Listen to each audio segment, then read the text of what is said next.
Sabi ng doktor ko, mas mabuting lumalabas ako kaysa magkulong ako sa bahay. Dapat daw maglakad-lakad ako. Ang totoo sa itsura mong yan. Mukhang estudyante ka nga talaga dito.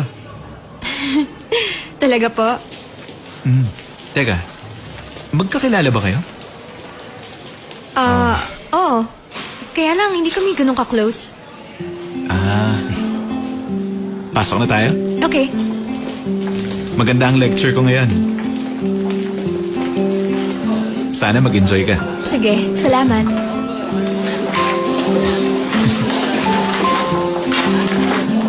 Uy, Ivan. Kumusta? Okay lang. Sino siya? Sit-in lang siya. Nice to meet you. Hi, nice to meet you too.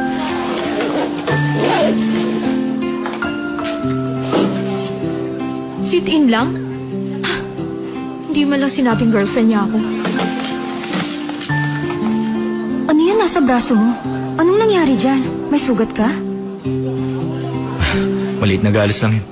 Hindi yan mukhang maliit. Okay lang.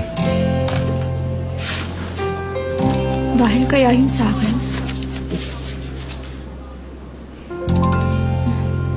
Kahit mga hayop may sarili ring paniniwala, maging malaya at hindi magdusa. Tulad halimbawa ng mga laruan. Pag hindi sinasadyang nakasira ka ng laruan ng iba, kailangan mong manghingi ng tawad sa may-ari ng laruan na yon. Pero siyempre, hindi mo na kailangan manghingi ng tawad sa mismong laruan.